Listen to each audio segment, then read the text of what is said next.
Hello student, তোমরা যারা ক্যালকাটা ইউনিভার্সিটির আন্ডারে 6 সেমিস্টারের ছাত্রছাত্রী আছো এবং তোমাদের রাষ্ট্রবিজ্ঞান সাবজেক্টে অনার্স আছে এবং তোমাদের ডিএসসি A3 পেপারটা আছে, তোমাদের জন্য আজকের ক্লাসটা খুবই গুরুত্বপূর্ণ।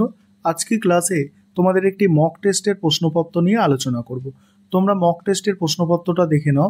আর আজকের ক্লাসে কেবলমাত্র আমি মক টেস্টের প্রশ্নপত্র নিয়ে আলোচনা করব তা নয়, আজকে তোমাদের আমি ডিএসসি A3 পেপারের এই মক টেস্টের প্রশ্নপত্র ছাড়াও এক্সট্রা যে প্রশ্নগুলো দেখতে হবে অর্থাৎ সম্পূর্ণ সাজেশনটা নিয়েও আমি শেষে আলোচনা করব। প্রথমে তোমরা মক টেস্টের প্রশ্নপত্রটা দেখো। তোমাদের এই যে ডিএসসি A3 পেপার, এই পেপারটার নাম হচ্ছে পাবলিক পলিসি ইন ইন্ডিয়া। আর যতগুলো পেপার তোমাদের আছে সেমিস্টার 6-এ, সব থেকে কঠিন বলতে পারো এই পেপারটা, অর্থাৎ ডিএসসি A3 পেপার অর্থাৎ পাবলিক পলিসি ইন ইন্ডিয়া। কঠিন কেন? যে বিগত বছরের প্রশ্ন কিন্তু এখানে খুব বেশি মেলে না। যখন তোমাদের আমি সাজেশনটা দেখাবো তখন বুঝতে পারবে। প্রথমে তোমরা মক টেস্টের প্রশ্নপত্রটা দেখো। ছোট প্রশ্ন যেগুলো আমি রেখেছি, জননীতির দুটি বৈশিষ্ট্য উল্লেখ করো, জননীতি ও রাজনীতি কিভাবে সম্পর্কিত, জননীতির জনককে, তারপর জননীতির 4টি প্রধান ধরন কি কি। এটা মোস্ট ইম্পর্টেন্ট, এই জননীতির 4টি প্রধান ধরন, এটা মোস্ট ইম্পর্টেন্ট, ঠিক আছে। তারপরে জননীতি প্রণয়নে দুটি গুরুত্বপূর্ণ পদক্ষেপ উল্লেখ করো। নেক্সট আছে যৌক্তিক নীতি প্রণয়নের যে কোনো দুটি সীমাবদ্ধতা উল্লেখ করো। নেক্সট পরের প্রশ্ন ভারতের নীতি প্রণয়নের দুটি গুরুত্বপূর্ণ সংস্থার নাম, জননীতির উদারনৈতিক তত্ত্বের মূল কথা কি। নেক্সট জননীতির প্রবর তত্ত্বের একজন প্রবক্তার নাম, পুঁজিকরণ নীতি কি। নেক্সট হচ্ছে IRDPর পুরো অর্থ কি। নেক্সট আছে ভারতের সবুজ বিপ্লব কবে চালু হয়।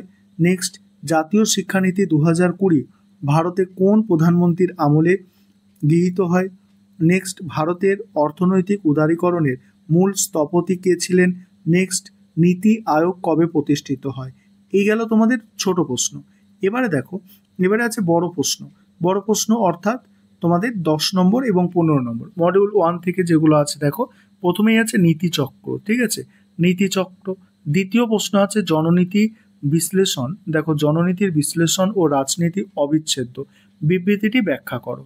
নেক্সট 15 নম্বরের প্রশ্ন আর আরেকটা বিষয় তোমাদের এখানে বলে নিই যে তোমাদের জন্য স্টাডি মেটেরিয়াল তৈরি করা হয়েছে। তোমরা যদি কেউ স্টাডি মেটেরিয়াল পারচেস করতে চাও এই পেপারে, তাহলে স্ক্রিনে দেওয়া নম্বরে যোগাযোগ করে স্টাডি মেটেরিয়াল পারচেস করতে পারো। পরের প্রশ্ন, জননীতি পর্যালোচনার ক্ষেত্রে চার্লস লিন্ডব্লম প্রদত্ত মডেল এর গুরুত্ব আলোচনা করো। তারপরে আছে জননীতি প্রণয়ন বলতে কি বোঝো, জননীতির তাৎপর্য বিশ্লেষণ করো। এবারে মডিউল 2 থেকে মডিউল 2 থেকে প্রথম প্রশ্ন আছে নীতি আয়োগের গঠন ও কার্যাবলী আলোচনা করো। তারপরে আছে নয়া ভারত সাক্ষরতা কর্মসূচির মূল লক্ষ্যগুলি আলোচনা করো। এবার 15 নম্বরের প্রশ্ন, ভারতের জননীতি প্রণয়নের ক্ষেত্রে বিভিন্ন সামাজিক আন্দোলনের ভূমিকা আলোচনা করো। আর গ্রামীণ ভারতের অর্থনৈতিক উন্নয়নের প্রশ্নে মনরেগা প্রকল্পের ভূমিকা মূল্যায়ন করো। এই মনরেগা খুব কিন্তু গুরুত্বপূর্ণ তোমাদের জন্য। এবার তোমরা ফুল সাজেশনটা দেখে নাও। এবার তোমরা এই পেপারের ফুল সাজেশনটা দেখে নাও। এখানে তোমাদের মডিউল 1 থেকে 15 নম্বরের প্রশ্ন 15 নম্বরের প্রশ্ন যেগুলো সাজেশনে আমি রেখেছি তোমরা দেখলে এখানে দেখতে পাবে যে এখানে 6টা প্রশ্ন টোটাল আছে, তার মধ্যে একটা প্রশ্ন কেটে দেওয়া আছে, 5টা প্রশ্ন আছে সাজেশনে। একটা বিষয় তোমরা এখানে লক্ষ্য করো যে এখানে কিন্তু কোনো প্রশ্ন সেরকমভাবে রিপিট আসছে না, কেবলমাত্র একটা প্রশ্ন এখানে রিপিট হয়েছে, 21-এর প্রশ্ন 24-এ রিপিট হয়েছে। তাই এখানে তোমাদের আমি সাজেস্ট করব যে মক টেস্টের প্রশ্নগুলো দিয়েছি এগুলো তো গুরুত্বপূর্ণ, তবে এখানে যে 5টা প্রশ্ন আছে এই 5টা প্রশ্ন তোমরা দেখবে। এই মক টেস্টের প্রশ্ন সহ এখানে 5টা প্রশ্ন আছে, এই 5টা প্রশ্নই তোমাদের দেখা দরকার। তবে মক টেস্টে যে প্রশ্নগুলো দিয়েছি ওগুলো গুরুত্বপূর্ণ, ওগুলো ছাড়াও আরও বাকি 3টে প্রশ্ন কিন্তু অবশ্যই একটু দেখে যাবে। তারপরে মডিউল 2-তে মডিউল 2-তে কি আছে মডিউল 2 এ প্রথম প্রশ্ন দেখতে পাচ্ছ, এটা মক টেস্টের প্রশ্নে ছিল, ভারতের জননীতি প্রণয়নের ক্ষেত্রে বিভিন্ন সামাজিক আন্দোলনের ভূমিকা। এবার হচ্ছে গ্রামীণ ভারতের অর্থনৈতিক উন্নয়নের মনরেগা।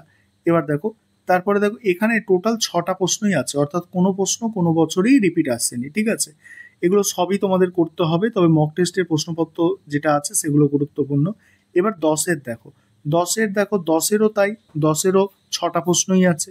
এবং মডিউল টুতে যদি দেখো, মডিউল টুতেও সেই একই, এখানেও তোমরা 6টা প্রশ্নই দেখতে পাবে। তাই এখানে কিন্তু সব প্রশ্ন তোমাদের কিন্তু করতে হবে।